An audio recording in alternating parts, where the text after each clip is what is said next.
question and then go from there. Sounds good. Cool.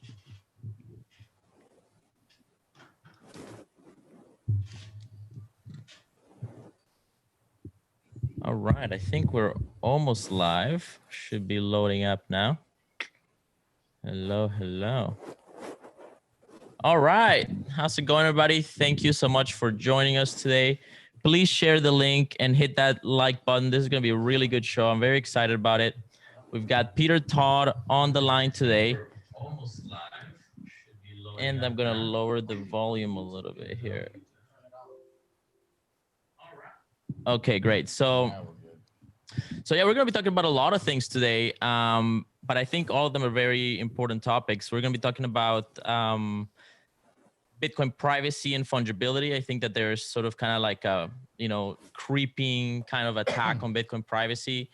I want to also talk about this sort of new, as far as I can tell, new way of doing time logs that you've been involved with recently. It's really interesting. And maybe talk about like what that means, what's it good for, and how does it work more or less. But before we get into that, why don't we want to take it a little bit higher level and maybe talk about the sort of the industry right now as a whole. So take it away, Ugly. Yeah. First of all, hey, Peter, I really thank you for coming on. I really appreciate it. We've got the studio here, and to have a superstar like you, or who I consider a superstar, but we're really honored and privileged to have you on. And thank you for all that you're doing. So the developers don't get the credit that's due. And this is certainly one of the early on Bitcoin developers.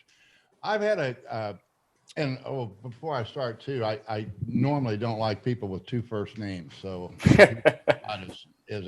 I hate people that have two first names because I can never remember which one I'm supposed to use. That's one of the things that comes with getting old. But I've had a thought that's been going through my mind a lot the last week or so, and I wanted to throw it up at you because I know you've taken some strong stands against a lot of the shit coins, exposing security problems and all that. I mean, you've been hated for it. You've been liable for it. It's just incredible. And it's very sad state of affairs. So my question is, I'm going to read it to you so we stay on point. Do you see any fundamental difference between the mindset of the crypto world and the world of fiat money? Or is the crypto world simply applying the same mistakes in the name of a free market? Because we hear all this, there's innovation, yet as a Bitcoin standard bearer, we realize the only innovation is really Bitcoin. And it seems to me this big mistake is we think we're doing something different of the crypto. And I make a big distinction between the crypto world and the Bitcoin standard world. So do you see that maybe that's the issue, that the crypto world thinks they're innovative when they've just adopted all the bad habits of the last 3 generations? Well, I mean, I think the thing I would go say is the crypto world certainly is innovating at scams. So how's that any different from the fiat world? It's just that we're doing it in the name of the free market. I mean, the way I put it is, it's really hard to go pin down, well, what exactly is the fiat world? What exactly is the crypto world? Because there's, so many different subparts to it. In the so-called fiat world, you could go everywhere from, the sort of socialist types who want to go and just print money forever and never really do the math on it, to the sort of hard economist types who will happily tell you, we want inflation to go tax people's savings. Here's our behavioral models for why this makes sense. To people who, like fiat for kind of technical reasons, if you will, that aren't necessarily even that relevant anymore. They may just be kind of slow there. To, people who don't even think about money. People who their focus is on investment and money is just some, minor thing that doesn't really matter in their world. So, there's that whole spectrum. And I think what we've seen in the crypto world, which I think you're kind of getting at, is more, the reality is you could make a ton of money in the crypto world. Yeah. That's just how it is. And it was hard to make a ton of money doing honest things. So inevitably, a bunch of dishonest people come in and then do what they can to go get money. I mean, it's, you know, it wouldn't be the first new field where this has happened.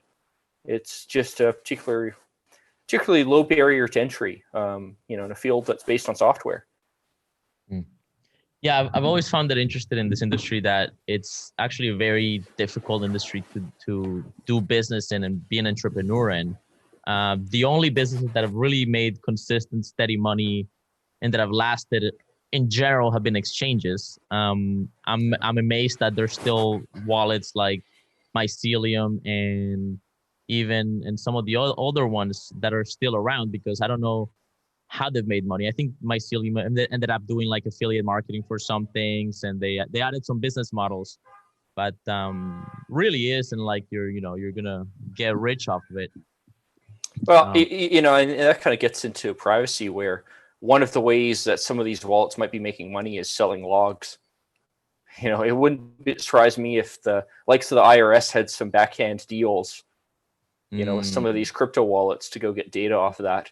You know, it's, I don't have proof for sure. Right. Nothing's ever come to light per se, but you know, that's happened in other cases. You know, VPNs as an example are notorious for this. Mm-hmm.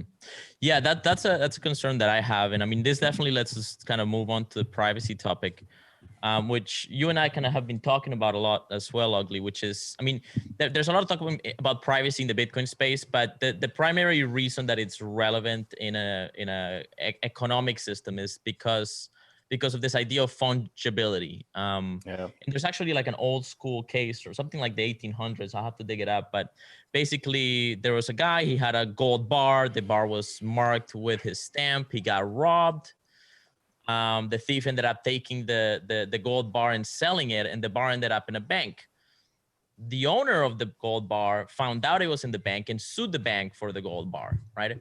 And this ended up going to, I guess, the equivalent at the time of the Supreme Court or something like that. And the court settled that even though it was originally his bar, they can't give it back to him because that would break the fungibility of money. That would fundamentally break it would so, do society. So go ahead. I'm pretty sure the example you're thinking of was actually with fiat currency, and if I remember correctly, it was like 1600s or 1700s in you know, around Europe. But maybe there's other examples. The key thing being the reason why the courts ruled that, you know, fungibility was existed was because it was in the state's interest. You know, they wanted their newfangled money that no one really accepted that much to be fungible, you know, so it had some kind of advantage to, you know, get people to accept it. Whereas even now, you know, would obviously depend on jurisdiction, but my understanding is usually it's only fiat in most places that has this sort of guaranteed by law fungibility. Now, in practice, you know, courts can kind of go all over the place, and a lot of them are more reasonable than others, but you know, the real proper standard there is, you know, fiat in many places, just because they want to give it that advantage. Right. So it's like it's legally supposed to be accepted as, you know, $1 equals $1, and like they, to some degree, it's like a price fixing of it is kind of what you're saying. Well, I mean, so the standard example is if I steal a car and then I sell that car to you, and you had, you know, and you had no reason to think it was suspicious, anything like that, you know, in most jurisdictions, you'll wind up losing that car. Whereas if I go and essentially sell you the fiat in exchange for something else, you're not going to lose the fiat. Mm-hmm. Even if, you know, the actual notes physically went from the rightful owner to me, then to you, you're still not going to lose it. You know, that's different in many jurisdictions. Mm-hmm. You know, it's like it's a privilege.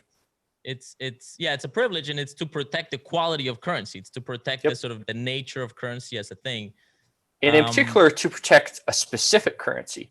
I mean, you know, again, I'm no lawyer, but I've heard that in some places they'll even make distinctions between the local currency and foreign currencies. So if this whole example was with foreign currency, yeah, you'd go lose the foreign currency. You know, it's like not based on any kind of bigger legal principle. It's just, well, we want to go privilege our fiat currency. Wow, that I wasn't aware of that. That's really interesting. So this is it's a legal fiction of sorts. It's a legal kind of protection for fiat currency. What impact? So my concern has always been that the KYC and the analytics and the biometric analysis of people that buy Bitcoin, sell Bitcoin, trade it, spend it, right? That's actually a kind of slow capture, and that it can eventually sort of separate the market. Like maybe you'll end up having to pay a markup for coins that are KYC'd or pay a markup for coins that are not KYC'd. I'm not sure which way it's going to go. It might depend on where you're at. What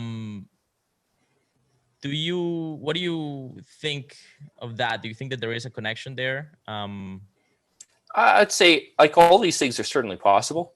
I think what we've seen is that in most countries, crypto has gotten successful enough, fast enough that that's not the path that the legal system seems to be taking.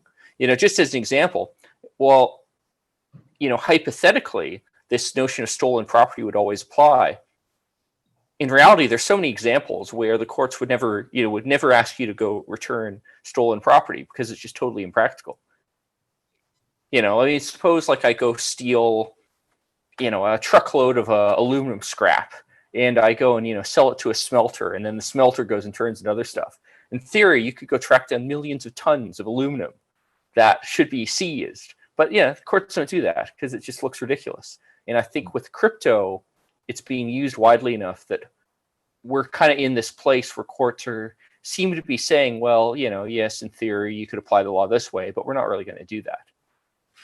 But that still doesn't, like, the other part of privacy, though, is that even regardless of like seizure concerns, losing your privacy is a big deal. And you may find that for certain purposes, it's quite hard to go use crypto, even though there isn't the seizure aspect that you're concerned about. Right. Yeah, it's like there's like an escape velocity, right? Like it's actually quite difficult to catch a thief in crypto unless they end up putting it in an exchange, and then that's usually where they catch them. Do you have any thoughts, me? No, I don't really.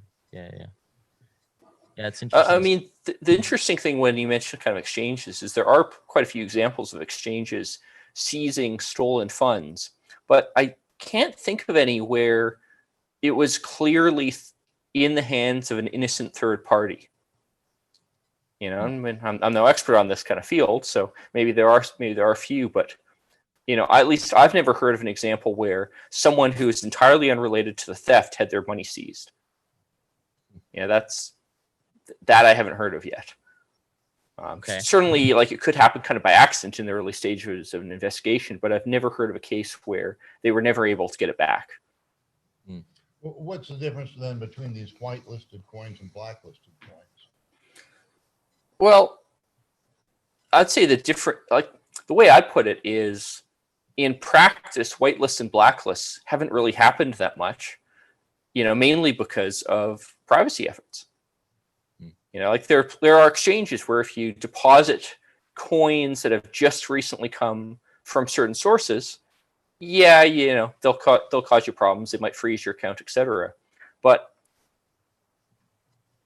I mean, I've been personally told face to face and kind of off the record conversations about this that they never look back more than like a step or two.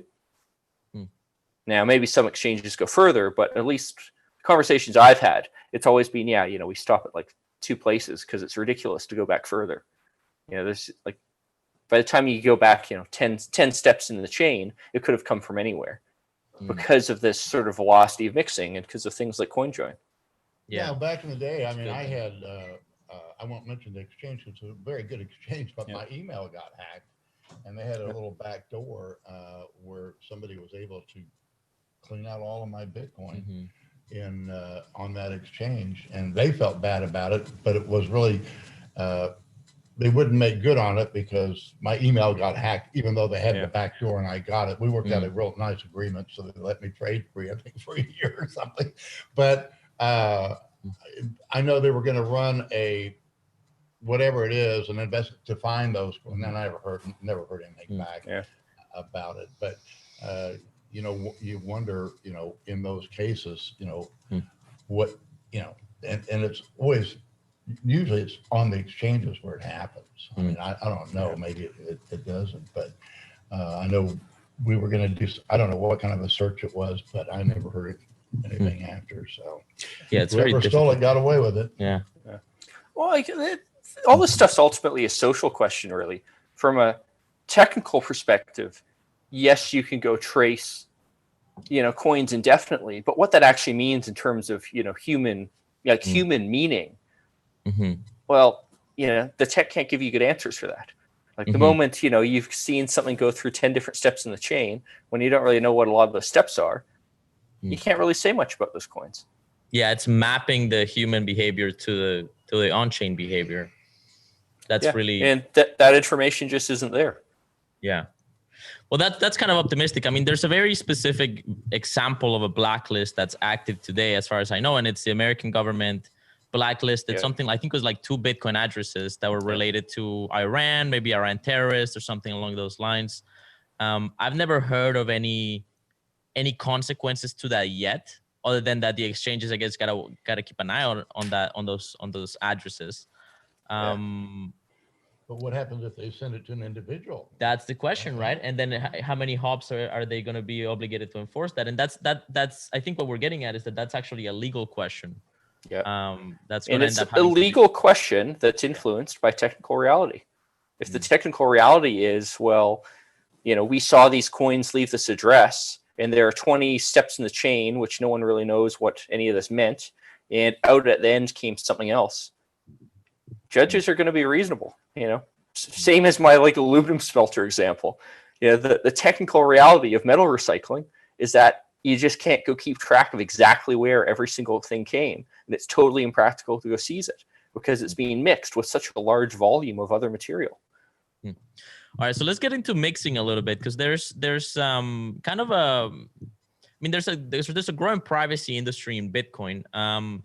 We have Samurai Wallet, which has been around for a while. We have Wasabi Wallet, which is somewhat new. It's been around for about a year or so, maybe a couple of years.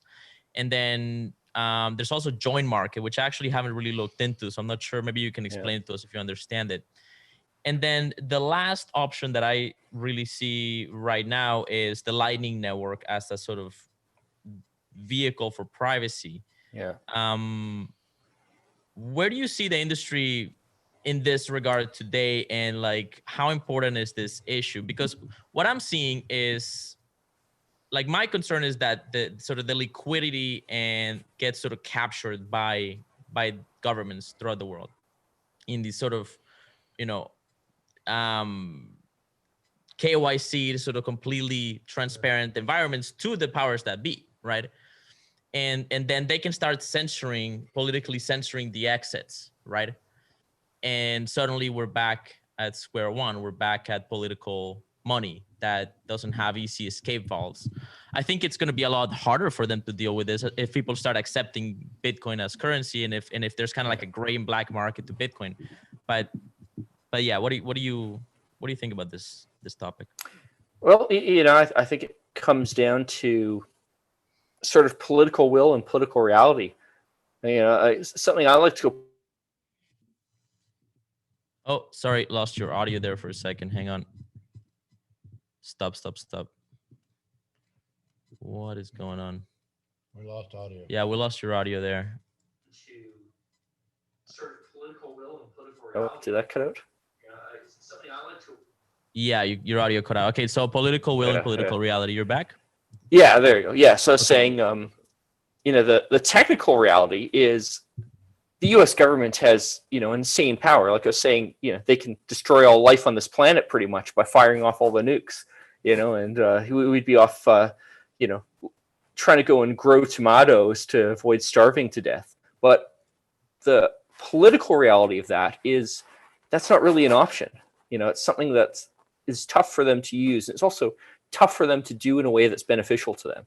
And I think what we're seeing with Bitcoin is, because there's so many players now involved in Bitcoin, from all different parts of the financial world, it's tough to do anything to it that doesn't piss off people who are your political supporters. Yeah, I think this is actually really interesting and really important. There's kind of, Bitcoin comes from a very libertarian place and in many ways a very anarchistic place. I mean, at least some people would argue that. I think Satoshi Nakamoto at some point in the early commentary he did, it was like, well, I think we can market this to libertarians quite easily, right? Yep. But there's a sort of like an anti-politics sort of ethos to libertarianism, and I think I'm starting to think that playing like Bitcoin is big enough that it's not gonna, it's not. I don't see it politically captured, or I don't see a political monoculture in Bitcoin. Like there's people on the right, there's people on the left, there's people that don't care, there's transhumanists, there's like all kinds, right? And so maybe like maybe there's something with politics and Bitcoin that needs to be done to move it forward, right? To kind of, because there are legal attacks that you can see sort of being launched in it. But I mean, that's about as far as I've thought that through. Well, I think the big thing is to have the tech in such a way that it makes the job of the politics easier. If Bitcoin had one company behind it, it would take so much more political effort for it to survive. Like the tech the tech makes it easier to do the politics, keep it alive. And just to give an example, I mean, so you mentioned like CoinJoin implementations and also Lightning, and a thing I would say is Lightning, when you can go use it, has this nice property that the data associated with transactions is ephemeral. You do a Lightning transaction, and I mean, for starters, like the default software that so many of these nodes run doesn't even keep logs. It literally never writes down what money went where, and even when it does, that information is just not public. It's hidden away on tons of little computers somewhere. And it's a very tough thing to go and monitor or track or do anything to. Mm-hmm. Yes, at the same time, the user experience is great. So you have a lot of people who think, yeah, this is good. I want to go use it. Mm.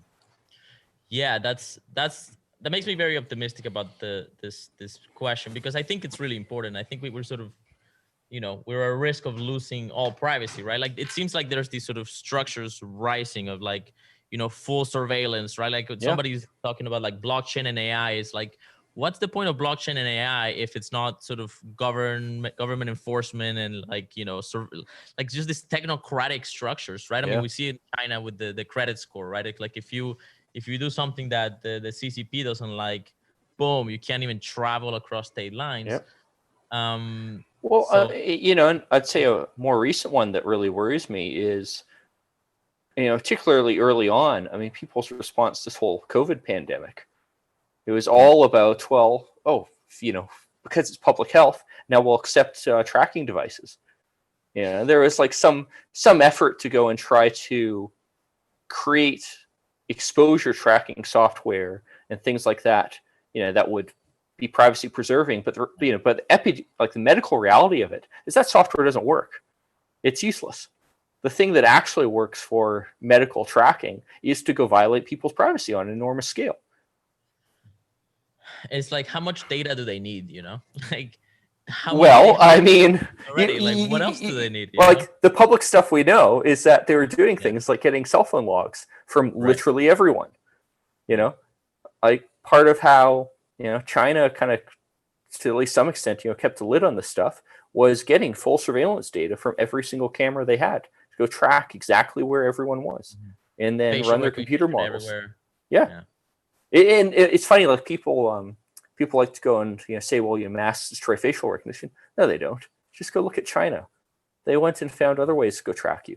I mean, for starters, you can just, like, when you have the density cameras they do, you can just track someone as they leave their house all the way to their destination and back again. And that's, the masks do nothing there. And I'd say the big issue there is it's an example of something where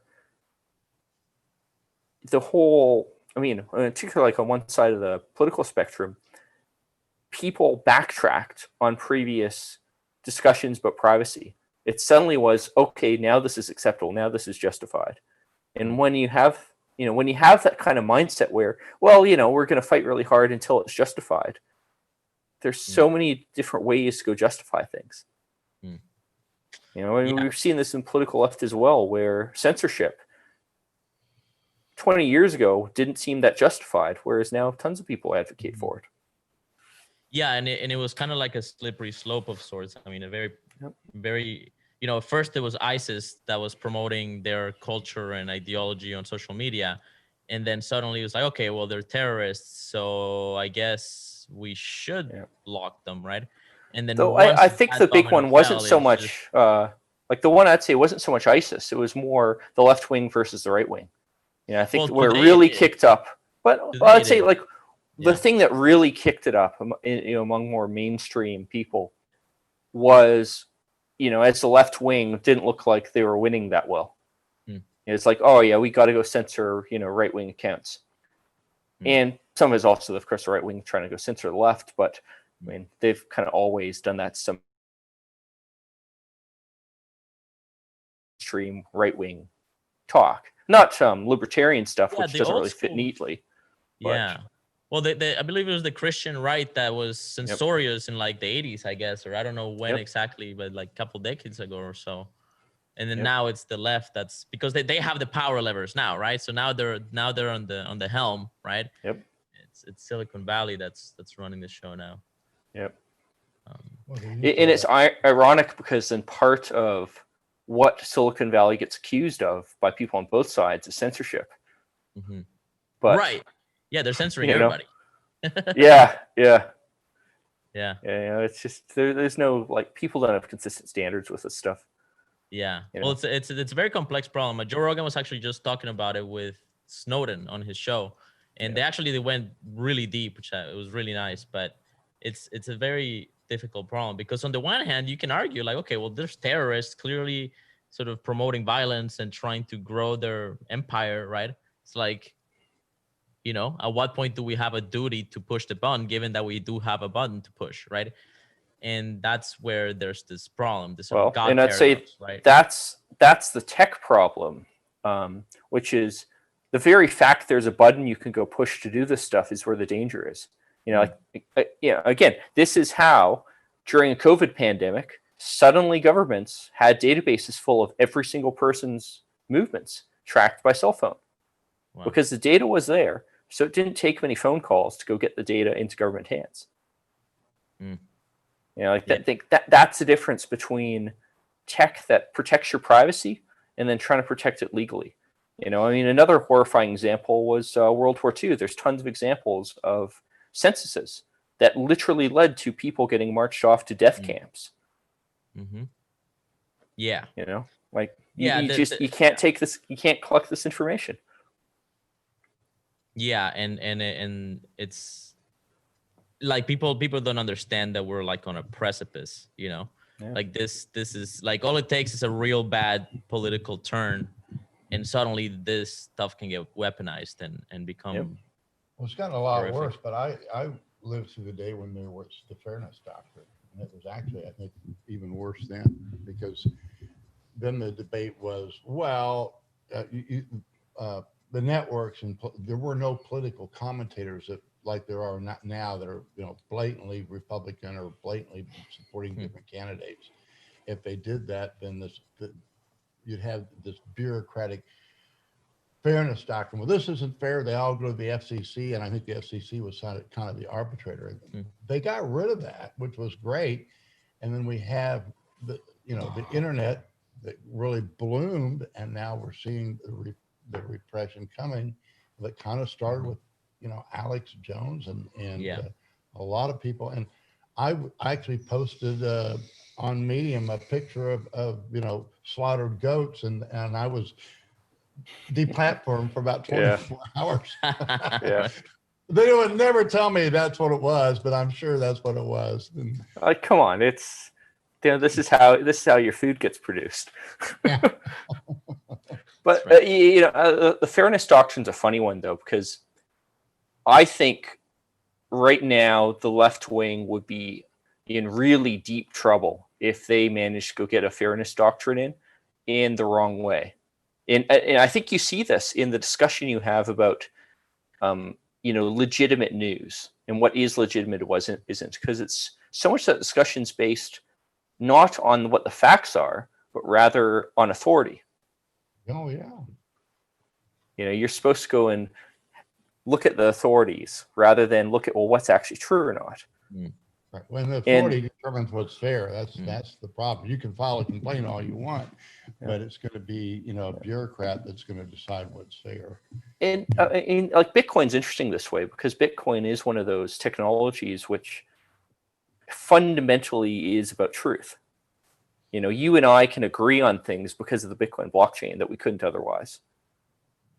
And that doesn't fit neatly into any political spectrum. Yeah, it's a settlement system of its own. It doesn't depend on something else, which is really great. Yeah. It's a very powerful thing. Let's talk a little bit about some of these technological solutions, because justice, whether it's there or not, it's definitely slow, and the legal questions, they're interesting, and I think they're worth exploring more. But let's talk about the technological side of things, because in a sense, if they can't do anything about it, then you don't need them. If the courts can't actually enforce the law, then that's And I think in some cases this is a good thing. Obviously, bad people can get away with it, with bad things too. But overall, most people are not criminals, right? So it's kind of like, in the history of the world, by far the most people getting killed and injured by bad people are in the hands of governments. That's just the reality. A couple common criminals can do nowhere near as much damage as one Nazi Germany ever could. Yeah, that's right. Yeah, history is very simple. Well, and that's why United States was founded on limited government, because you have that's why we have been able to advance. Without the concept of limiting that power, we're all at the mercies of the latest tyrant. Yeah, it's definitely concerning. Somebody asked me, I kind of asked on Twitter for questions to ask you, and one of the questions was, what do you think about Samurai Wallet? There's been a bit of a drama in Twitter between Samurai Wallet and Wasabi Wallet, and we don't have to get into it. I don't know the details of it too much, but the brief is that, well, anyway, maybe let's just start with that. What do you think of Samurai Wallet as a company in their implementation? Then maybe we can get into some of the details, or just kind of explore the topic a little bit. Yeah, the thing that bothers me about Samurai Wallet is there are things that it looks like they've kind of hyped, and I haven't looked into them in too much detail, and I couldn't tell you all the difference between like Samurai and Wasabi, but the sense I get from Samurai is that aspects of their software, they've kind of hyped things up more than they necessarily get out of privacy. Like when the clear examples was a bit more early on, when they were getting blockchain data, and their only option was to go and get it from a single source in a way that kind of wrecked a lot of the privacy. And like right there, it's like, well, hang on, if you're not making that really, really clear to your users that this is how this works, that's just dubious. They were getting data from where? I believe it was, if not blockchain.info, like some servers run by Samurai, when to do this kind of stuff right, to get the DNS or coin joins and stuff, you really got to do more clever protocols than that, or run full nodes with indexes. Like there's no options there other, because putting that single point of failure in there is just dangerous. You might as well skip the whole decentralized coin join thing and just have people go through a central mixer. If they were pulling like user account data from blockchain.info through their API, then that's definitely a vulnerability, like a sort of leak of data. I think that the main concern that people seem to have against Samurai Wallet is that, definitely smash that like, folks. Come on, we got 18 people watching and 10 likes, and when we got more people on other platforms as well, and this will garner more views. But hit that like button so more people see this. I think this is a really, really good and important conversation. One of the main concern that people seem to have with Wasabi Wallet is that the mobile client, I guess doesn't have any kind of a full node in it, because Yep. I mean, it feels like it's becoming possible to add a full node to a cell phone, but the critique is that well, they have all I'll the point out, XPubs, and so maybe, you know, if you're using the mobile wallet to use their privacy services, then you're giving them the XPubs, and therefore they own you basically, even though they'll deny that they keep them, right? I'll point out, I mean, you certainly these days you can go run full nodes on phones because of pruning. You know, the UTXO set just isn't that big, so that's totally a feasible option. And That's great to know. you know, people have the bandwidth on Wi-Fi and other stuff, so that's totally doable. But yeah, I mean, that's it in a nutshell. I mean, if you know your XPubs are getting sent somewhere else, someone learns a whole lot of stuff, and if you're not really clear in your communications about who's learning what, that's dubious. Now, interestingly, like a Clear wallet, which I use, has that same kind of issue, but in their UI, it makes it really clear right on the screen the fact that you are, you know, getting your information and, you know, potentially losing your privacy there to, you know, it displays like the URLs of the Electrum servers it's contacting. And they're not making privacy claims, which then I think, you know, makes that kind of level of messaging even more acceptable. Right. Yeah, I mean, obviously the standard for a privacy-oriented wallet needs to be higher. I to their credit, in this drama, they've sort of said and cited, I guess, all their articles or all their commentary that they've made, saying, well, yeah, no, this is a known issue, and if Samurai Wallet is in your threat model, in other words, if you're concerned about Samurai Wallet hacking you, then yeah, you shouldn't use it, which is not a great answer. I don't like that answer either. It's not a good answer. Yeah. And I think before this conversation, I would have given him this, like, okay, yeah, well, if you technically have to have the XPubs because you can't run a full node on a wallet, then at least you can technologically justify that, right? Yeah. But if you can do prune nodes on phones, then actually it isn't justifiable. Yeah, and I'd say this, I mean, I've seen this kind of deflection a lot, as in, well, you got to trust us anyway for kind of these other reasons. And the reality is, trust comes in a bunch of different flavors. And the trust of trusting people with your privacy when you have no real way of detecting that it's being violated, that is a much higher bar than most other types of trust. You know, at least with, for instance, software, you have some ability of investigating what software did, for instance. You know, maybe if not you personally, someone else in the community. You know, also with software, often it's the vendor, because it goes through third parties like Android. The person who wrote the software has a much harder time targeting you specifically. You know, I may want to go and steal all your money or, you know, violate your privacy, but if I'm writing software and I don't know exactly what your phone is, it's much harder for me to target that than if I'm getting data from your wallets and I can do a test transaction, for instance, and then figure out, all right, well, what XPubs are associated with this? Now I can go track you, right? Like it's a different type of threat model, and privacy is a very tough bar there. Yeah, as privacy companies, they're supposed to not keep anything, and then nobody from the out. It's difficult for people from the outside to see, but then you have this kind of privileged knowledge if you are keeping. And, you know, unfortunately, like, your best options there are, of course, you know, running full nodes on the devices when you can, and also something that I think we need to see more often is people running full, you know, like software infrastructure to run a full node at home and have your wallets connect to that. Yeah. And I believe that, so Samurai does allow for this. You can run a Dojo node, which is a full Bitcoin node, and plug into it, and then you no longer have that exposure. However, one of the things is that apparently the privacy pools, the anonymity pools, get mixed with the ones from the mobile clients. And then the other thing is, I mean, that's a huge issue in CoinJoin. Right. So because now they're learning stuff that impacts other people's use of CoinJoin. Right, because now, you know, because they have this info to so many different CoinJoins, they potentially de-anonymize everyone. Yeah, maybe explain CoinJoin a little, because I don't know if you understand CoinJoin. But I really don't. Yeah. In fact, I was going to ask you, when are we going to get a full node here that we can Yeah. plug in and use. Well, I'm looking We're into it. way I was behind, thinking, you know. I know yeah. I've got a full node on my website. Yeah, we got one on the server, Yeah, but like I was thinking about running a Dojo node, but right now I'm not sure. So I'm kind of looking into which implementation to run.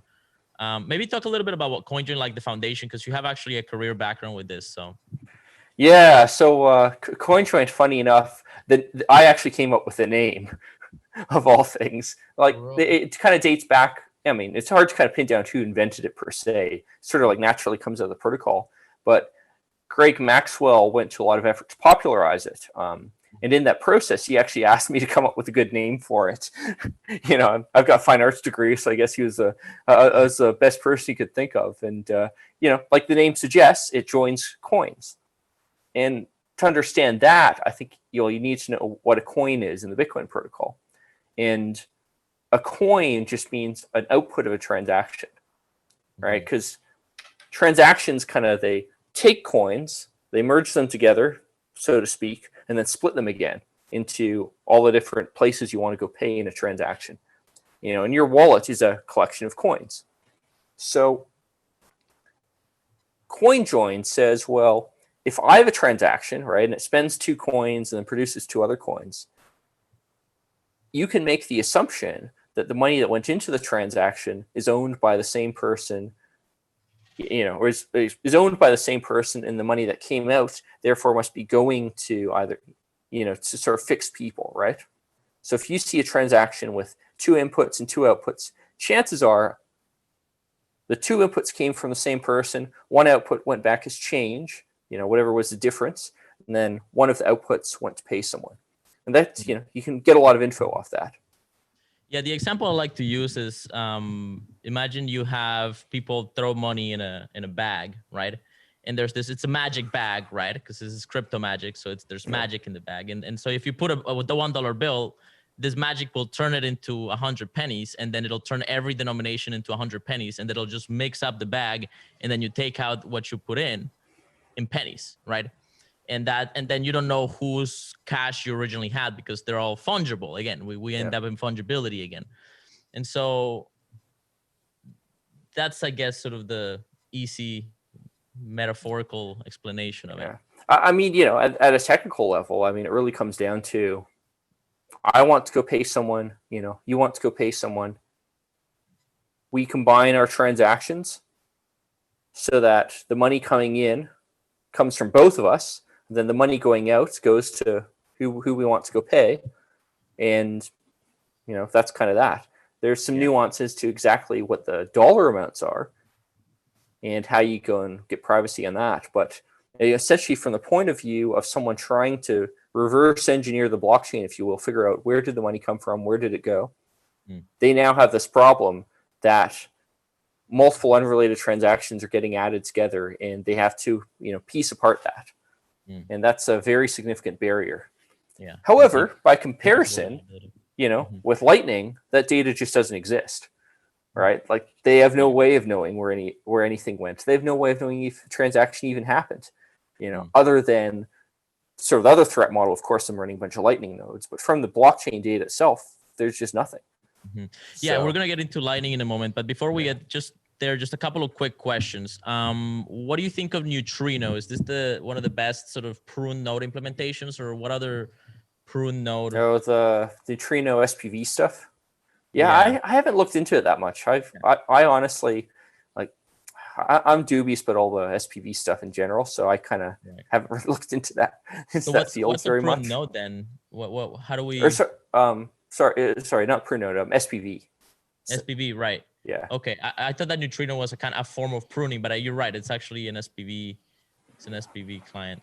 It sort of comes to the, don't quote me on this one, but you know, like I say, I just don't pay attention to that stuff, period, these days. Okay. And do you have any thoughts on Wasabi? Do you think that, you know, I don't know, what do you think about their implementation? Any kind of big red flags or anything like that? Well, you know, I haven't looked into the code or anything, but I think the big thing of Wasabi is, you know, no one seems to be raising too many red flags about it, right? Like it doesn't give me that kind of bad feel of, the way the Samurai stuff does, where, you know, it looks like people aren't being entirely honest. Right. And Yeah. So I mean, part of the drama. So go ahead. And I say, like, you know, join market is sort of another example here where it's kind of an older thing, but, you know, I mean, I've met the guy behind join market. It's a boring, simple thing that works, right? Like that's kind of what you want to hear in software often. Right. Yeah, definitely. Yeah, if it's very exciting and dramatic, it's probably, you know, more complicated than it needs to be. So part of the drama that happened between Samurai Wallet and Wasabi was that Samurai Wallet published through oxt.me, which is kind of like a blockchain explorer organization they have. They published a vulnerability on Wasabi that said that there was they have found a way to deterministically recreate the coin joins in Wasabi, right? And that means that basically you lose the randomness and you lose the privacy, is my vague understanding of the topic, right? So, and then in response they were like, well, but at least we're not keeping everybody's sex pubs. Kind of what was the retaliation, and that's what. I mean, you know, assume for sake of argument that the flaw Samurai found was real. That response by Wasabi is completely correct. I mean, you know, it's kind of the difference between doing something where you make a mistake and doing something where the fundamental design is kind of dubious. Like, I would trust the people who make a mistake and then try to go fix it more than I'd trust the people who have a really dubious design where, you know, there's so much trust involved in one entity. There it is, folks. Samurai, if you guys want to get your credibility back, you're going to have to build a prune node for mobile devices. And we could use more implementations of that. I mean, explain what it, because you guys are talking way above a lot of us out there. What is pruning? What is the prune node? Well, so originally every node had a full copy of the entire blockchain, which isn't actually necessary to validate new blocks, because to validate new blocks, you only have to know what coins can be spent, not what coins have already been spent in the past. So prune node just says, well, rather than keep the entire blockchain, we'll throw away, you know, all of the older parts of it, and then keep a database of all the coins in existence. And the one complication there, sometimes you got to roll back, right? Like sometimes blocks get reorgs and you got to go backwards. But the data to go backwards, kind of the differences between one block and the other, that is a much smaller amount of data for any realistic amount of rollback than the entire blockchain. So long story short, is a Raspberry a prune node? Then is that a no? A Raspberry Pi is a little computer that you can run a Bitcoin node on.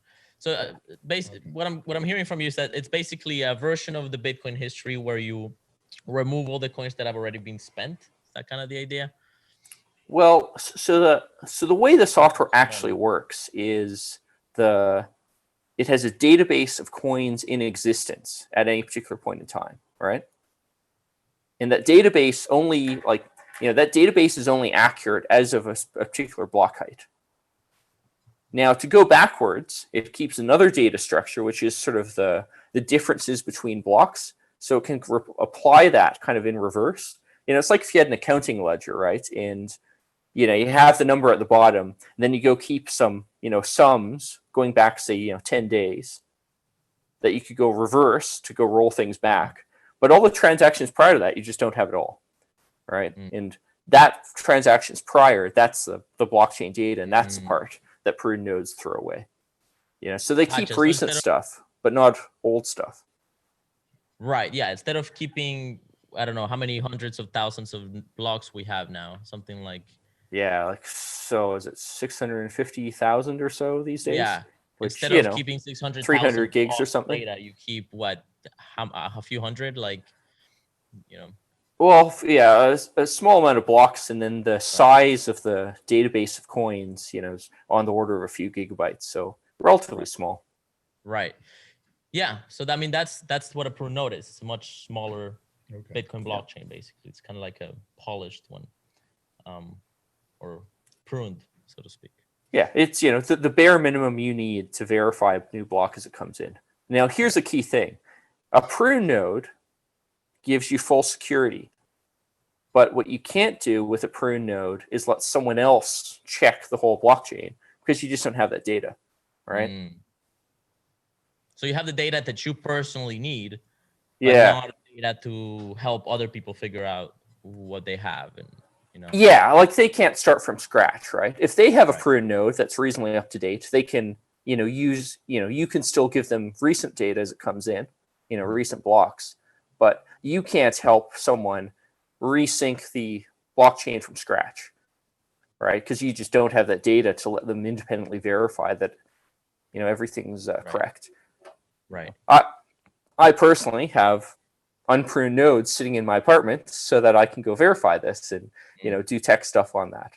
And I'd say the other issue with pruned nodes is that some wallets, they need that data for various reasons. They might want to go resync a wallet from some old historical data, or some Lightning implementations, they got to go look up old transactions. There's a bunch of reasons why they might need that, but better wallet designs don't need this. Better wallet designs figure out ways to go keep only the data they need. So, that takes more work. Yeah. So the dilemma that wallets used to have, I guess, before prune node technology became sort of more sophisticated, was that you have a wallet client. The user is asking you what their account balance is, but they don't have a full node. In other words, they don't have a history of all the transactions in Bitcoin and all. So they don't have that. So they have to ask you for it. And then what do? Well, you're running a node. So you have to get their master public key, which is basically their public address of all the accounting, and then run it against the database, get the information and feed it back to them, right? And that's a kind of point of trust and privacy wallets is obviously. Well, in particular, so the XPub thing that Samurai uses, that's a very particularly dangerous way of doing it, because you get the full list unambiguously. There's other ways to be more clever about that, to give away less information, but the XPub's sort of the laziest way to do it. That's cheapest for Samurai, cheapest for the people running the servers. It's the fastest possible implementation for the client, but it has this big gaping hole there. It has this big disadvantage. So, well, I think we definitely, people should pay attention to this conversation, because I think we could definitely push it forward. Yeah. Okay, so what happens in an environment where Bitcoin, goes up, 5x, and suddenly the fees are $50 a pop, and CoinJoin now starts to get priced out, unless you're, I guess, a wealthy player. Well, the interesting thing is CoinJoin is actually potentially cheaper than a normal Bitcoin transaction, right? Because the simplest coin joins actually use a little bit less data on average, right? Because you're sharing data, sharing some sort of fixed overhead across multiple people. And this actually gets even better with certain improvements to, the way we use pub keys and so on, where you might be able to do signature aggregation, where, long story short is like, you can combine multiple signatures so that one signature covers the entire transaction. So if you have, say, 10 inputs, rather than having, say, 600 bytes of data for signatures, you might only have 60. And that actually, that advantage you only get with CoinJoin. Yeah, it's masked and taproot and all these sort of other magical words, right? Yep. Yeah, there's some progress, right? Wasn't there something merged recently in that regard? Yeah, what Something got implementation merged. was? Yeah, not masked, but like part of Taproot or something like that. Yeah, it was part of Taproot. Yeah. Anyway, so that's there's progress there. That's good. Yeah. But honestly, like completely lost. Stick on my tracer and keep it simple. Yeah. Honestly, though, like I'd say for all this, the big thing is like Lightning works so well. I don't really see the sort of $50 coin join thing being much of a problem, even if other parts of tech don't get better, precisely because, as long as Lightning's sitting around, like that's just as good as CoinJoin, if not better. Yeah, Lightning is really interesting in that regard, because it is offline. So, you create a 2 of 2. Well, off-chain is the term I'd use. It's off-chain, yeah. Yeah. Yeah, it's off-chain. It's not offline, it's off-chain. That's right. Yeah. It's just private account. I don't know if we should get into like technicals of Lightning right now, but that's interesting. So are you generally optimistic then about kind of privacy in this industry? Sounds like you're liking the way Lightning is developing. Maybe the way to put it is I'm more optimistic about privacy in Bitcoin than I am in like general life. Right. Well, You that's know, good. I have a question. I think we face bigger problems overall than Bitcoin privacy. You know, like Okay, that's I good mean, to know. At one time, I used to mint gold coins. So I'm familiar with all the technology. You roll out the sheet, and then you have a tolerance involved, and so forth. And actually, your basic cost of a small coin is the same as a large coin, so they're really not interchangeable. And of course, one of the services, I think a legitimate government service, is seigniorage, which is the difference between the face value of a coin and its actual intrinsic value. And then I was watching a thing on scams in Vegas, and there was this guy that they were able to scam Vegas tokens, and the way that the casinos got around it now is apparently they put some kind of embedded RFC, they put RFC yeah, chips. RFID. And I was thinking, you know, what, in my view, since we really have denationalized money with Bitcoin, I think that it's possible now. And if we are our own bankers, then isn't it our responsibility to pick up the slack when it comes to seigniorage, having a workable, actually, maybe even an actual token? Mm-hmm. And it would, you know, with a declared reserve, but where it could be honored at the Bitcoin price, almost like Well, I mean, that's what dollars are now. Blockstream Liquid is basically. That's the next thing I need to go. I need Interesting. that's where I see the potential that I've seen. Is it seems like, but I'm talking about a physical token that you could actually carry in your pocket. Yeah, I mean, I'd say the challenge for that is you're competing against fiat. Once you have a physical setting, cash works really, really well. You know, other than the one issue of, well, what's it denominated in? You know, everything about cash is wonderful. It is wonderful privacy. It's easy to verify. Like, you know, I can't say enough good things about cash. But and I'd say for the things we use cash, the exchange rate issues don't really matter that much. You know, provided you have a way of storing value, what you actually go use day to day, you know, it's inconvenience, but it's not sort of a deal ender, which makes it really hard to compete with something like cash. I just don't see like any physical Bitcoin token scheme having an easy time getting off the ground. You know, the market is just too small. Well, yeah, I mean, the gold coin market was too. Gold coins never circulated. We were on a gold standard, but people like, and I've written about that about Roger Beard. He doesn't get it. You know, gold. The only time it circulated as money was during the California gold rush in California. The rest of the time, the only people that have gold were the banks, the governments, and rich people. Yeah. If you were a poor person or middle class, you could own gold, but you know, most people didn't. Just everything was priced. It was silver, actually, right? Silver was the coinage was silver, and the face value was in gold, but the intrinsic value was much less. So that was by issuing silver and nickel coinage, that was a revenue stream for governments, which they're actually providing a service for the people because they've got sound money now. And there is a, you know, sound until they, you know, write one act to go decouple it. Right, until they stop honoring the face value. Yeah. But they still have that, and that's what happened when they stopped redeeming the coinage for gold. They came out with these silver certificates, and you could still redeem a silver certificate. I mean, the thing is, like, with Bitcoin, you could do such a better job of that with such better auditability. There's so many crypto things you go do, but you know, I think the reality is the market just isn't there. You know, the one exception we've seen is the niche of sort of financial trading, where, you know, again, Blockstream Liquid and things like Tether for US dollars, they provide a technical capability that people find useful. But, you know, that's sort of inherent to very kind of niche financial trading market that needs those technical capabilities. Other markets don't care. Do you think that the demand problem there is a consequence of the strength of the dollar as a currency? Like because if that was the case, then maybe we would see we would see demand for that again. Like Venezuela is one of the ones that's always being brought up, or current, like Argentina, or and so on. I unfortunately I think your issue but, there is, even in a place like Venezuela, you're still competing against the strength of the U.S. dollar. right, because they still want dollars. Yeah. And sure. the second part of that is, in cases where U.S. dollars can't be used because of local prohibition, and crackdowns and so on, your Bitcoin isn't going to do any better, right? It would still be like in this scenario where you're trying to do physical tokens, it's still a physical thing that can easily be seized.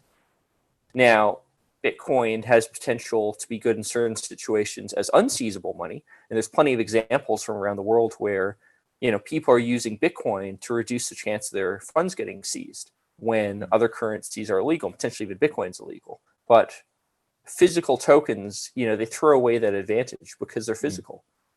Right. Yeah, they can be seized. Yeah. Yeah. Yeah. So I mean, it's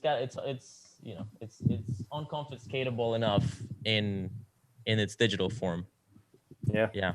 The exchange points are kind of tricky. You got to end up with a black market or gray markets. Yeah, well, I was thinking of just something that to redeem those into the local jurisdiction, that's another thing. But just to keep it all kind of like right. what Arthur Hayes has done with the BitMaker exchange. Right. I mean, he's kept everything Bitcoin, which is, I think, a huge advance.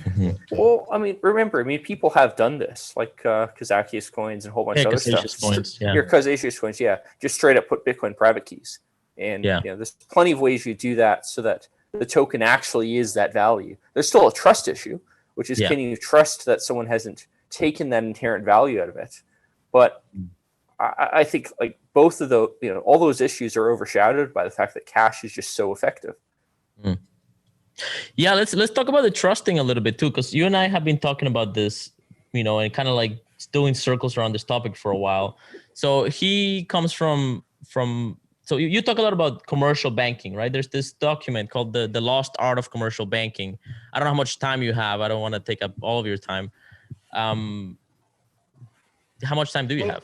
Let me explain my view a little bit, because maybe I can clarify. Sure. I see like the real, crypto heads that, I kind of refer them to like the school of Murray Rothbard. He wrote a book, the Case for 100% Gold Dollar. And when he did that, I actually called him a gold socialist, and Milton Friedman wrote to me and said, "Oh, here's my article on gold standards and pseudo gold standards."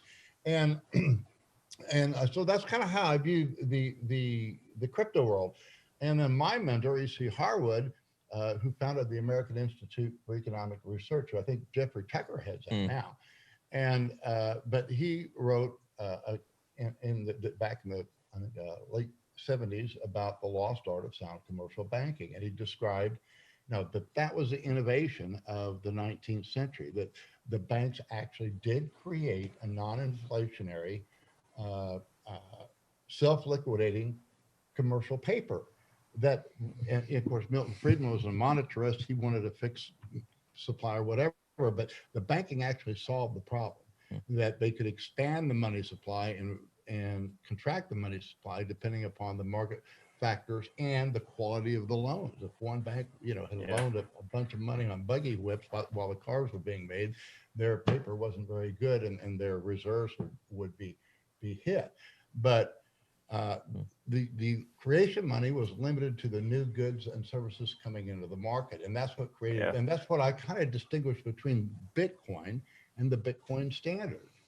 And that, and the other thing, when I asked Colonel Harwood, said, "When I want to make a gold coin with what do you want on that gold coin?" And he said, "For integrity, there is no substitute." And so that's what I'm saying. I don't think it's the technology alone. There has to be a complete moral shift in what we're doing, and then it will work. Otherwise, we're going to have this clunky thing, and we can't incorporate the innovations that were made at the turn of the 19th century. So that's kind of what I want to throw up. And what do you think of that? In other words, is it more than just a technological thing? Isn't this really isn't sound money going to also depend on men with integrity? And that's what I see as lacking in the crypto world. If it And I see needs it to evolving depend, go ahead. Okay. so here's the distinction I'd make. If it, with crypto, if it needs to depend on people with integrity, we failed. Yeah, the whole point of crypto is get rid of the need for people with integrity. And Well, it's interesting, like the sort of traditional, I mean, almost like sort of textbook bank money creation that you're talking about is really hard to make work with crypto because it's so easy to go audit. When you talk about crypto, you're talking about cryptography or crypto coins like altcoins? Crypto coins, and also with cryptography, right? Because it's cryptography is a thing that defeats this kind of money creation. Even if we're talking, even if we were talking about fiat currencies where someone, has a money supply and they say, all right, this is how many tokens are out there, we'll do this, that, and the other. Cryptography still defeats your ability to then do things that banks have done before, because everyone can easily know, well, is my money actually backed by this claimed supply, or are they playing games with it, right? Tether is an interesting example of this. I can't verify whether or not my Tether is actually backed by US dollars, but what I can do is verify, well, what are the total claims on this? Which makes it much harder for Tether to do certain things with it. You can verify, what is it you can verify? Well, with Tether, I can't verify that US dollars are actually backing my tokens, right? In a cryptographic sense. Like, that's just fundamentally impossible. But what I can cryptographically verify is what is the outstanding amount that they may owe. So what's the outstanding amount of Tether units in the market?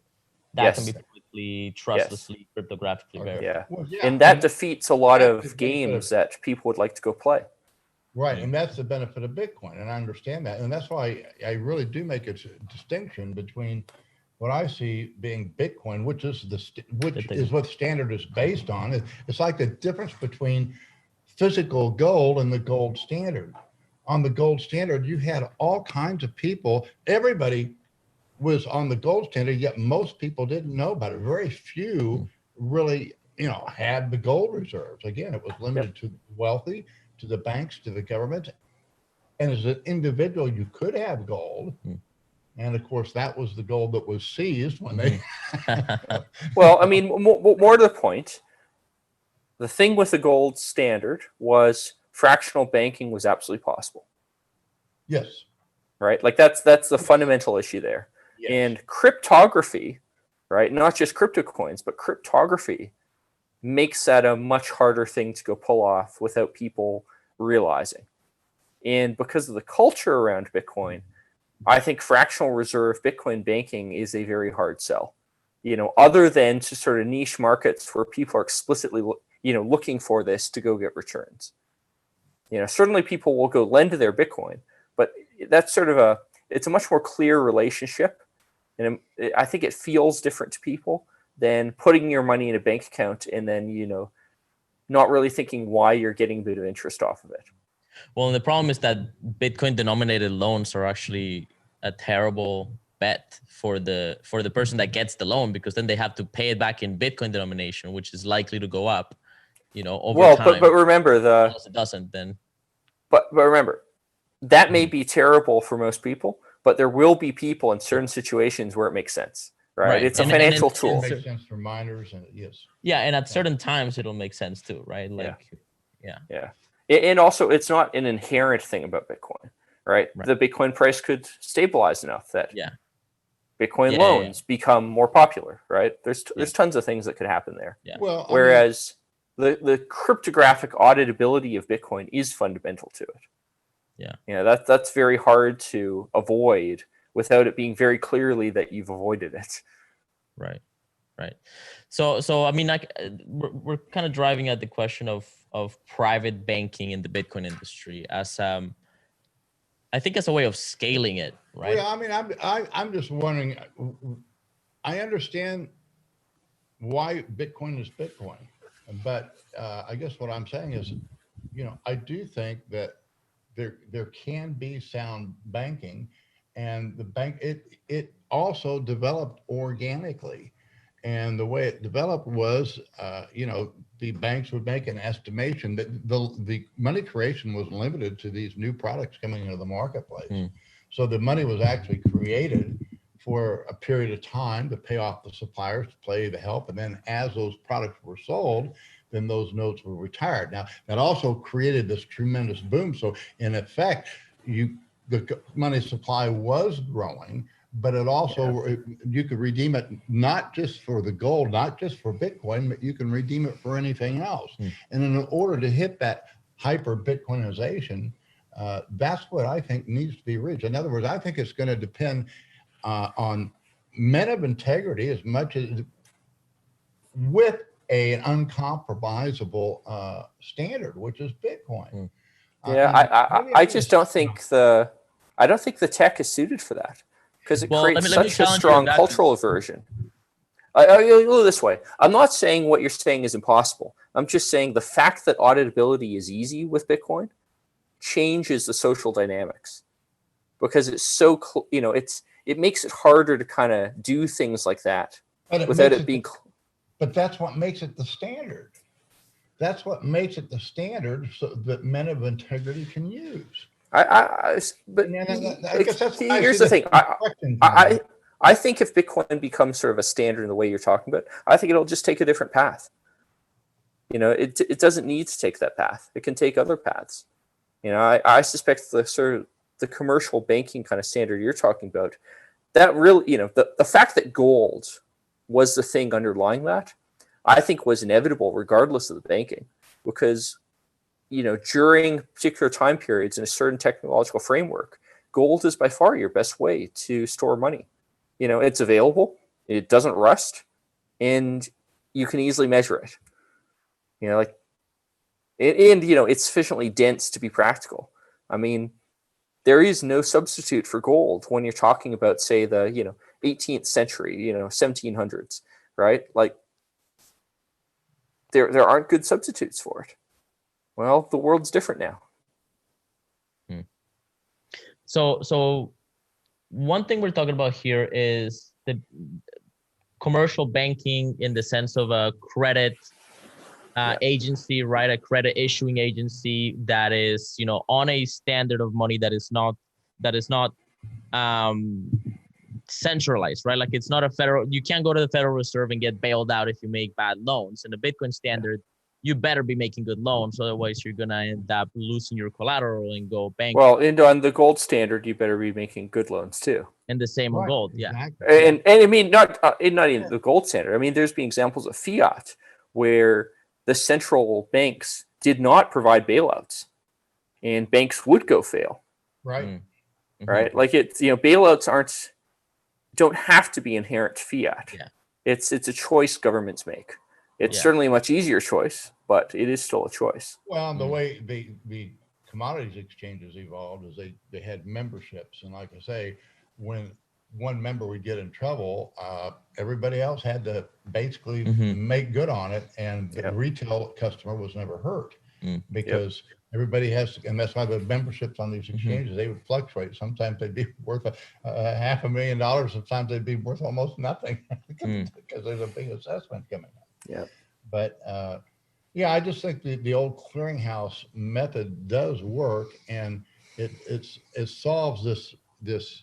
In other words, it's a market created money expansion, and it's a non-inflation. But here's something here's something you might not be considering, which is, in terms of information, we live in a very different world than where any of that came out. It's so much easier for people to collect information on who they're potentially making a loan to. So that type of mechanism could very well be replaced by peer-to-peer lending, to give an example, or, business to business lending. In fact, one of my favorite examples of lending, and I think people often don't realize this, is sort of standard net 30 days credit terms that you see in supply contracts and so on. That's an example of lending. It's one of the biggest sources of credit for businesses. And the reason why it's so effective is your suppliers tend to have far more information on you than your banks do. A supplier has at least many industries, supplier has a much better understanding of how good your business is doing and how likely you are to pay them back than any bank could. Thus, they can essentially offer credit at lower rates.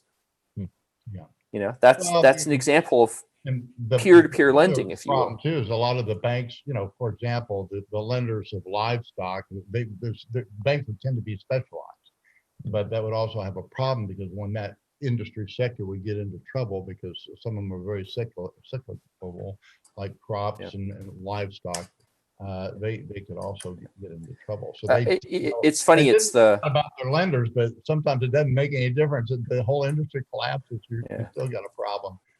Well, that's sort of that's an inherent problem with lending, which is the more specialized you are at it, the better you can be at pricing risk. But the more risk you have that every single one of the people you're lending to is going to go under all at once. Again, going back to like 30-day, credit terms, that's precisely the risk.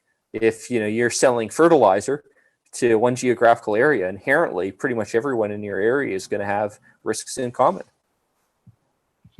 I do a lot of, you ever get a pre-recorded message on your phone? Like a voice message? Yeah, that's what my original business was, Peter. I didn't know if you knew that. So it's kind of a funny thing when you talk about credit. I will never issue a credit to any candidate, but I always have to have a political consultant between me and that candidate, and it doesn't really matter who it is. So it is, people do know their business, and that's why when you specialize in a business, you'll find out who you very quickly. You just get burnt once or twice, and then you say, "Well, I'm not doing that again." So that is where most of the credit is. So most of the credit is distributed credit agencies. Yeah. In other words, whereas in my business, I'm not particularly worried like exactly when clients pay me. I have had so few problems with clients not paying up. It might take a bit of time, but inevitably I get my money, and it's not a big deal. Yeah. But I'm in a different business. Right. Yeah. Well, yeah, and I don't have that problem. I had to learn a few times. I had the problem, to the point it almost took me down. But you learn real quick, who you can extend credit to and who you can't. So the last thing that I want to say on that, or at least because we've kind of like explored it, is the idea that for integrity there is no substitute, and that Bitcoin is inherently like it's meant to function in without integrity. Like my understanding of the white paper is that the Bitcoin white paper is that as long as like there's a known attack, which is the 51% attack, and that attack is basically, I think the way that Satoshi puts it is, as long as more than 51% of the nodes, as long as at least 51% of the nodes are honest nodes, then you should be safe. And the word honest, does bring in the question. I mean, that's the white paper isn't even written correctly on that. For starters, nodes should never be called nodes. It should have been talking about hash power specifically. And honest isn't the right way to term it. It's not honesty. It's acting in self-interest in a particular way. Well, I think maybe the only intrinsic value that Bitcoin may have, and I agree with Roger Ver that there is no intrinsic value, it's all imputed, but maybe it's not. When it comes to Bitcoin, it is ultimately integrity. It has its own integrity internally that doesn't depend on people. That's right. And so when we say for integrity there is no substitute, maybe Bitcoin is the first thing we've ever had that meets that qualification. Has integrity on its own right outside of individuals. I mean, I think that's kind of a philosophical question. Do you say that because after all, if you're really talking about inherent, well, obviously I could just go fork the code and then kind of make the same arguments about my fork. It still comes from the society around it. But, there's so many things like that. But I guess like, you can't, it's almost impossible. I mean, so far, 10,000 of them have failed to create the decentralization and security of Bitcoin, even though they forked it 1,000 times, right? Yeah, I mean, I'd say that's actually a really good argument that the inherent value of it does come from a social context. So the only real inherent value it has is that it can create the social context. So you Right. say it's a social context and not a technological one. Yeah, because if it was truly technological, forks would be worth as much, but they're not. You know, they just aren't. Okay. Mm-hmm. Okay. I see. Yeah. Yeah, I mean, technology is a social thing. It's a human. You know, gold does not have inherent value at all in proportion to its value. You know, there's plenty of other precious metals that these days were pretty good substitutes for gold, you know, arguably better in certain cases. You know, why aren't we using platinum as money? Well, because that's, you know, we don't use platinum as money. Simple as that. It's network effect. Yeah. You know, and you see this very literally in the price swings. Like other precious metals swing more wildly in price than gold does because the use cases are smaller and there just isn't this huge pile of central bank reserves, you know, other reserves sitting on that metal. You know, I mean, silver is an interesting example actually, because by the time photography film ended, you know, stopped using silver on a huge scale, silver wasn't really monetarily relevant, so the price crashed. It's going back up. Yeah. Yeah. Outperforming gold for right now. Yeah. It was very surprising Oh, yeah. to me. So That's interesting. Yeah, a lot of people were very negative on it. A variety of people, but it's nice that it went up. All right. So I mean, the last question that we should address, which is the title of the show, is secrets locked in time. So I saw a tweet. Yes, the time lock thing. The time lock thing.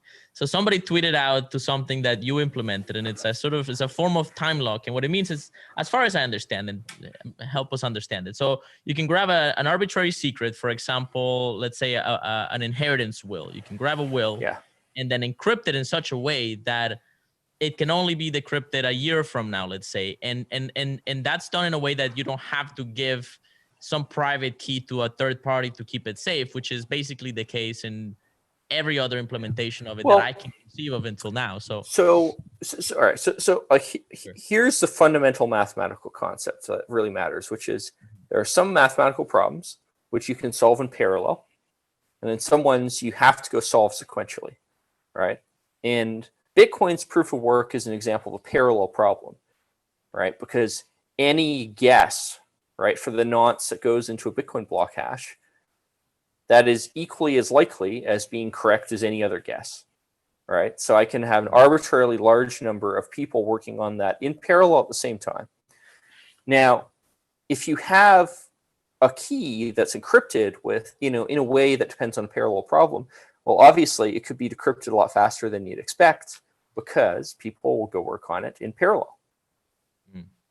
So the trick with my time lock scheme was to use sequential hashing, and that part of the trick isn't new. I should be clear. You know, the fact that sequential hashing can only be done in a sequence is well known, and there's limitations on how much faster you could possibly do sequential hashing. You know, and it really comes down like, how is a computer chip made, right? You know, it's a physical thing of a certain size, and there's only so many circuits we can go cram into it, right? And when you do a hash, you know, very literally, to be exact, electromagnetic waves have to travel around that circuit. And because we can't make it any smaller, there's a limit to how much faster an individual hash can be, right? And it's sort of like one hash might take, you know, 1 nanosecond, but we're never going to do better than, say, 100th of that, right? Because there's speed of light problems here. You know, those numbers are just picked up at the top of my head, right? But the point is, you can't scale that the way you can, you know, parallel Isn't problems. that what ASICs are though? Like they just let you run hashes faster? Yes, but not infinitely faster, right? Like they'll let you can buy as many ASICs as you want, so you can do them in parallel. But any individual hash, even with an ASIC, just isn't that much faster than the best implementations you can buy commercially. Okay, so there's a fundamental floor of like a minimum speed or time delay that it takes to create a time hash. delay is a really critical thing. right? Yeah. It's not so much speed, there is a delay. I Time put delay, data yeah. into my hash function, and a little bit later, data comes out. And that time between in and out, that's your time delay. Okay. And it's very, very short time delay. I mean, hash functions are very, very fast, but it is finite. So you just figure out, well, how long is that time delay? And you can extend it as far as you want, right? By repeating hashes over and over and over again. Because if I have an input to a hash and then you get an output, I can't predict that output. So then if I feed it back into the input of the hash again, and chain it over and over again, I can't predict what's on the output. So the only way to compute that output is to go through it sequentially. Now that part was well known. The clever thing I did was I said, all right, that's all well and good. Now I want publicly verifiable info on how fast people can do these hashes. And I also want to provide an incentive to spend the computing power to do this in the fastest way possible. So what time lock does is it takes your secret and then it creates chains of hashes.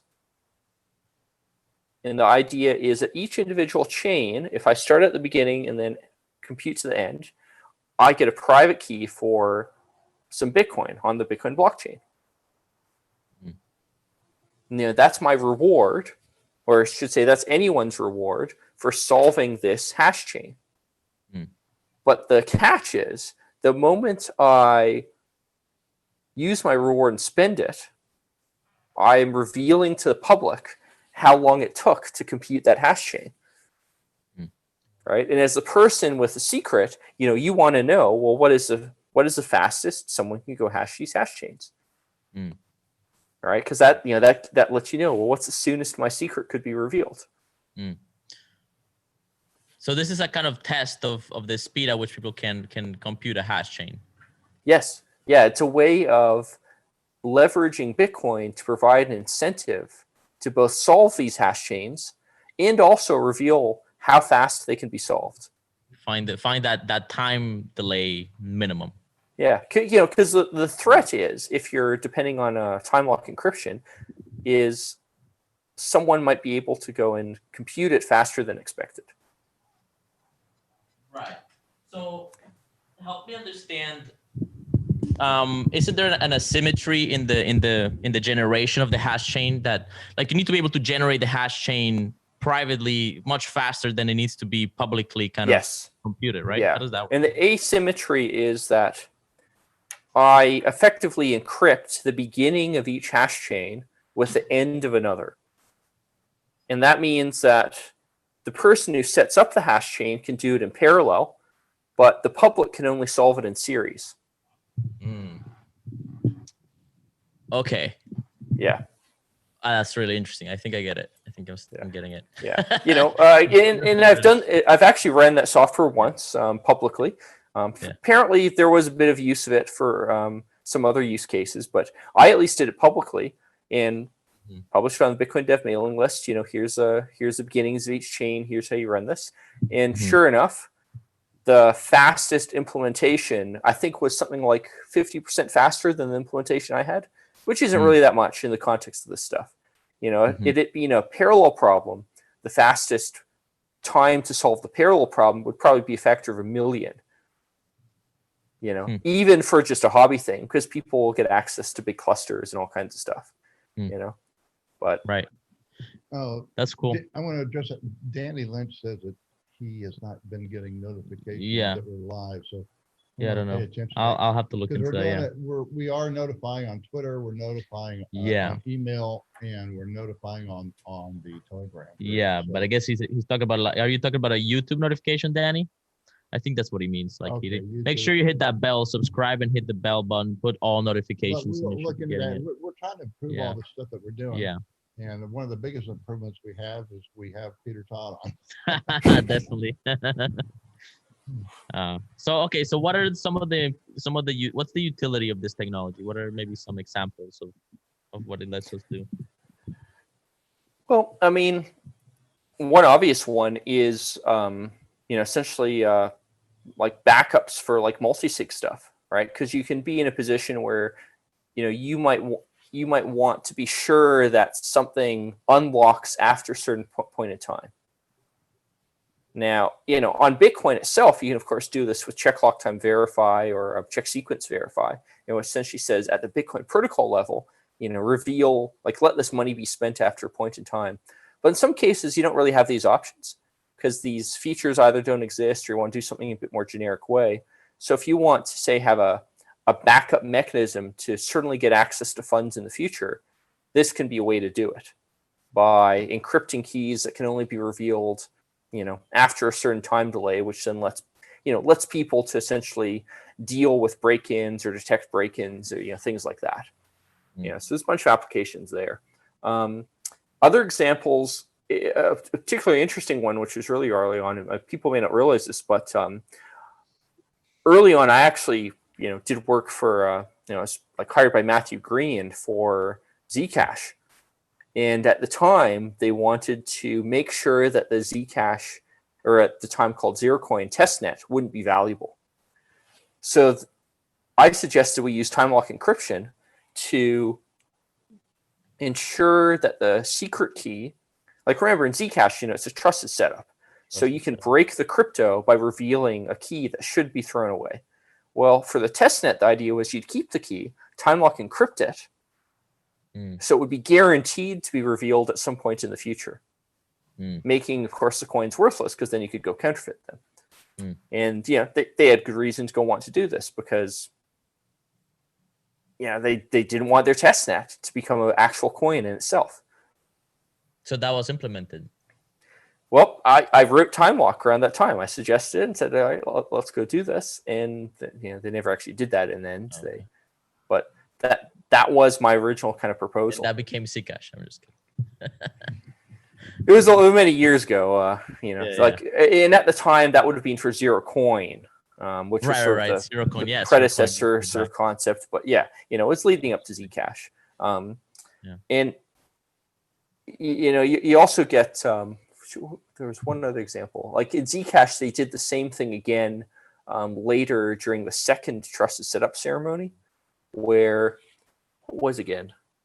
So anyway, some part of the protocol they wanted to reveal in advance something, or commit something in advance that they'd that it would reveal in the future. I honestly forget the exact details of it, but again, it was like time lock encryption. Only in that case, being a simple one-off, they didn't bother using the time lock program. They just iterated a SHA-256 or something function, a billion times. And that was they just did that essentially with a quick script. But the concept was the same.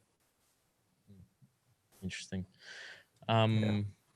Cool. I mean, I think one of the applications that I see on it would be something like a will, but I think maybe there's some sort of technology there. I just think it's really cool, like that you can grab a secret and then just lock it in time, and it's like, if anybody's trying, they're not gonna be able to break it for a certain. Well, time. So things like wills are an interesting example because if as an example, if you want to go put secret keys in them to then pass on Bitcoin private keys to your descendants, you have this really big security problem, which is you don't want people to be able to steal that actual document and then immediately spend the keys. You want to have some time period to detect that theft. Well, time lock is great for this because it means that starting from when someone steals that document, it's now going to take them, say 3 months to actually get the money. And that means your security only needs to go check on the physical security of that document before that time period could expire to then recover the coins, in case some thief gets them. Yeah, I actually met a guy at a conference. This guy it's funny. He was basically a hippie, right? He's a fruitarian, very spiritual guy. And he apparently was in Tibet. And there's another guy that was in this Tibet sort of monastery of sorts or temple, right? And they were talking, and suddenly his friend came in and came to me. He's like, "Hey, have you heard of Bitcoin?" This is like way back, right? Yeah. He's like, "No, what is it?" "Well, it's just this magic internet money. Here, have this thing." And they gave him a wallet, a paper wallet. Yeah. And he's like, "Okay," so he put it away. And then 3-4 years later, eventually he's back in civilization or something. And his buddy calls him up. He's like, "Hey, did you check? Do you still have that paper I gave you?" It's like, "Yeah, actually I do." Guy was rich. Like entirely just rich. Yeah. So what they ended up doing was I believe they implemented some sort of time lock contract for him where he would get basically a certain amount every month paid out over a long period of time. Yeah. So I guess they locked it in. I don't know exactly how they did it. Yeah. Oh, I mean, you this could was do that years with ago, check right? lock time verify for sure. Right. But Yeah. but you know, the key thing about time lock encryption is it lets you do that in a way where the clock is guaranteed to start when the person actually like gets access to the physical thing. And that's, you know, you can't easily replicate that with crypto for a lot of systems. I mean, as example, like if you want to encrypt your backups, right? Like suppose you want to go pass on data to your family. There is no alternative but time lock encryption for this use case. And I get confused when you talk about time lock encryption. I confuse it with like on-chain time locks, the opcode, so to speak, right? Yeah. So the time lock encryption is very different because it works at the level of data. You know, the time locks on the Bitcoin opcodes, they can only work within the context of Bitcoin. Right. Yeah, So you're that's talking your about key like difference. the crypto itself, time lock crypto, as in not a Yes. Bitcoin opcode. Yes. Okay. You know, the actual hash chains magic. Right. Yeah. Actual cryptography. Yeah. And again, like the key difference there is that because it works at the actual level of the data, you can apply it to any problem. It doesn't have to be Bitcoin. Yeah, it's you can any kind of data can go into it. Yep. That's very cool. So, and I believe this was in part pushed forward by Amir Taaki. So Amir Taaki is back in the game and he's doing some cryptography research. That was refreshing to see. I mean, he was kind of a legend back in the day. Yeah. So I forget what the order this was, but I think like Amir Taaki and I, there's kind of So one was the proof of the pay to pub thing, which I think was it was Amir Taaki implemented the pay to pub thing, and I think with time lock, Amir Taaki might have done some very trivial implementation of it, and I kind of finished off or something. You know, again, like this is many years ago, I'd have to go double check, but because I saw this, I think this he was article. involved We in have some it in way. the we have it in the about section. It goes to, maybe I'm thinking of the wrong person here. I thought it was Amir Taaki, but we have this article to gwern.net, self-decrypting files. Yes. All right. Yeah. So that's where I first learned about the concept of time lock encryption. And it's actually quite the document. I mean, incredible.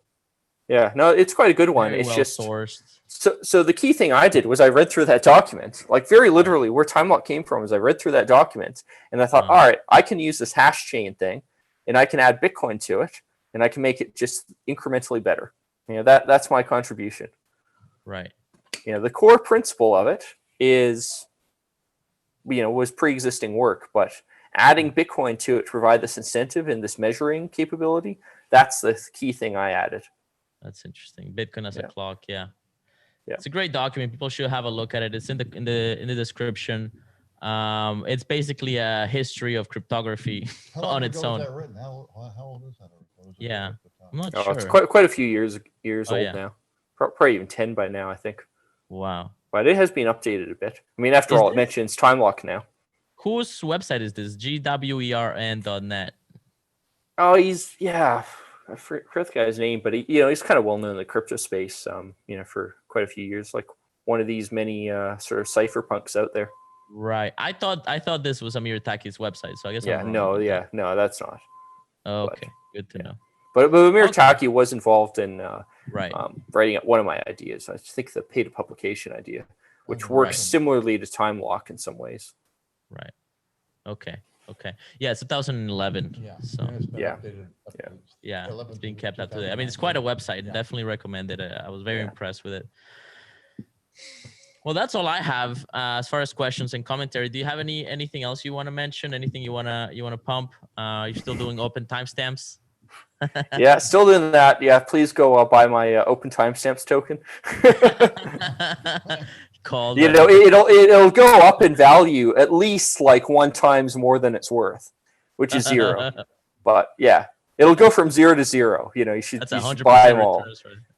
Yeah. It's 100% return, 100% in, 100% out. All right. Well, Peter, now that you're on the show, you're going to have to go through the ugly old goat routine, and I keep it real simple. Because what I teach is we hodl, And the hodl is, that's our savings. That's what we do. And then I bastardize the word savvy, and we make that save. And as you hodl, you will enrich yourself. So you want to reward yourself. So every now and again, you want to save. And then the last thing we do is we build it. And everybody builds in their own way. It doesn't have to be on Bitcoin. You might have a car wash and you just want to have a good car wash. In my case, I started uglyoldgoat.com and this silly outfit and the silly dance. So, but before we leave, you have to make a complete fool of yourself with Juan. With all of us. All right. So you ready? I'm ready. This thing? Okay, do here we this. go. Hodl, hodl, hodl. Save. Oh, Save. Build a. Sound money. Sound money. Thank you so much for coming on, man. thanks. All right. Thanks, man. All right. Chat later. Yeah, take care, Bye. man. And thanks everybody out there on the show. Make sure you share this link. Let us know what you think on the comments on Twitter and anywhere else you can find us. We're on all social media, even though we only got like 50 views. But that's all right. Yeah. On All to the right. future. Well, All right. See you next time. I think we're getting more. Bye. on Yeah, we're Twitter. getting more on Twitter. We got a bunch on Twitter. All right. All right. Take care, everybody.